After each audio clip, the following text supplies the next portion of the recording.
पुढे जाऊया। उद्धव ठाकरेंच्या सोबत चर्चा केल्यानंतर चंद्रकांत खैरेंची नाराजी दूर झालेली आहे। दरम्यान आमच्यातला वाद मिटलेला असून आता सगळं ओके आहे असं भेटीनंतर चंद्रकांत खैरे म्हणाले। चंद्रकांत खैरेंनी अंबादास दानवेंबाबतच्या वादावरती मातोश्रीवरती जाऊन उद्धव ठाकरेंसोबत चर्चा केली। पक्षातील बैठकीला न बोलवल्यामुळे खैरे नाराज झाले होते। दरम्यान ठाकरेंनी समजूत काढल्यानंतर ही नाराजी दूर झाली आहे। बोललं नाही का मी सांगितलं बोलवलं गेलं नाही, परंतु आता याच्यानंतर असं होणार नाही। आम्ही दोघं मिळून तो कार्यक्रम चॉकआउट करू आणि साहेबांची परवानगी घेऊन असं आम्ही करतोय। हे झालं नक्की। आता तुमची नाराजगी होती की फोन पण केला नाहीत आणि अंबादास दानवे काढे टाकतात अशा पण प्रकारे आता झालं त्यांनाही काल साहेबांनी रात्री त्यांना 2 वेळेस फोन करून आताही फोन करणार, सगळं व्यवस्थित आहे। अभिनेता सैफ अली खान हल्ला प्रकरणी आता मोठी अपडेट समोर आलेली आहे। आरोपी शरीफुल मोहम्मदचे फिंगरप्रिंट्स जुळले नसल्याचं समोर आलंय। हल्ल्यानंतर पोलिसांनी सैफच्या फ्लॅटमधील 20 नमुने सीआयडीकडे पाठवलेले होते। यामधील 20 पैकी 19 नमुन्यांवरील फिंगरप्रिंट्स आरोपी शरीफुलच्या ठशांशी जुळलेले नाहीयेत। बाथरूमचे दरवाजे, स्लायडिंग दरवाजे, कपाटावरील जे नमुने घेतले होते ते जुळले नाहीयेत। 8व्या मजल्यावरील बाहेरील जिन्यावरील तळहाताचे नमुने आरोपीच्या हाताच्या नमुन्यांशी जुळलेले आहेत।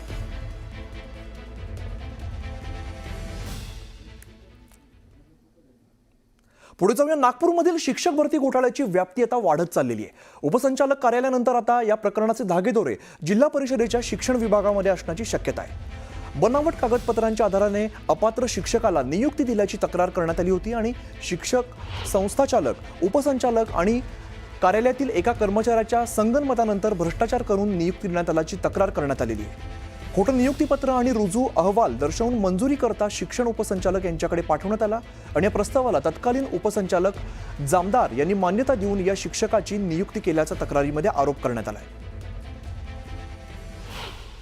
सदर पोलीस स्टेशनला जो गुन्हा दाखल झालेला आहे त्याच्यामध्ये काही बोगस डॉक्युमेंट मिळून तो त्या ठिकाणी शिक्षक नसताना सुद्धा शिक्षक आहे असं दाखवलं गेलं। हा स्वरूपाचा तो गुन्हा आहे किंवा बोगस डॉक्युमेंट माहिती असताना सुद्धा त्या ठिकाणी त्या आरोपीला त्या मदत करण्यात आली। आणि जो सायबरचा विषय आहे हा आयडी त्यांच्या चोरल्या किंवा कुणी तयार केल्या किंवा त्याच्यासंबंधी हा टेक्निकल इश्यू असल्यामुळे थोडंसं त्यांचं लिंकअप आहे नाही याचा आम्ही तपास करत आहोत। एक नंतर मुलुक महाराष्ट्रामध्ये पुन्हा एकदा स्वागत। पुणे जिल्ह्याच्या जुन्नर तालुक्यातील अनेक गावांना वादळी वाऱ्यासह गारपिटीचा अवकाळी पावसाने झोडपलेला आहे। त्यामुळे शेतमालाचं यात मोठ्या प्रमाणात नुकसान झालंय।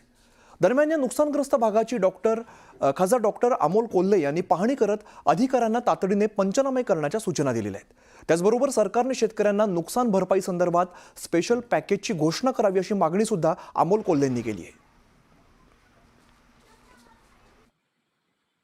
इथल्या शेतकऱ्यांचं झालेलं नुकसान आणि इथली एकूण पावसाची नंतरची परिस्थिती पाहता आता शेतकऱ्यांच्या हातातोंडाशी आलेलं पीक गेलेलं आहे। त्यामुळे विशेष पॅकेज म्हणून या नुकसान भरपाईचा विचार व्हावा आणि शेतकऱ्यांचं जे खरोखर नुकसान झालं आहे, प्रत्येक शेतकऱ्याचं मग मिरची असेल, टोमॅटो असेल, कांदा असेल, सगळा जो हातातोंडाशी आलेला माल जो गेलेला आहे यासाठी एक स्पेशल पॅकेज करावं अशी मी आत्ताच कलेक्टर साहेबांना सुद्धा विनंती केलेली आहे आणि माननीय पालकमंत्री महोदय आणि मुख्यमंत्री महोदयांना सुद्धा या संदर्भामध्ये पत्रव्यवहार करून त्यांना तशी विनंती करतो।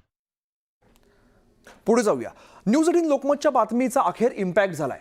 एसटी कर्मचाऱ्यांना आज आनंदाची बातमी मिळणार आहे। तिजोरीमध्ये खडखडाट असल्याचं सांगून एसटी कर्मचाऱ्यांचा मार्च महिन्याचा फक्त 56% पगार देण्यात आलेला होता।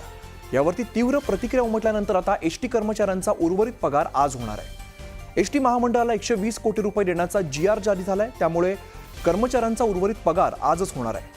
एसटी महामंडळाला निधी देण्यावरून सरकारमधील 2 खात्यांनी एकमेकांकडे बोटं दाखवली, मात्र कर्मचाऱ्यांचा आणखीन रोष ओढावून घेण्याचं टाळत सरकारने अखेर सोमवारी एसटी महामंडळाला 120 कोटी रुपये देण्याचा GR जारी केला आहे।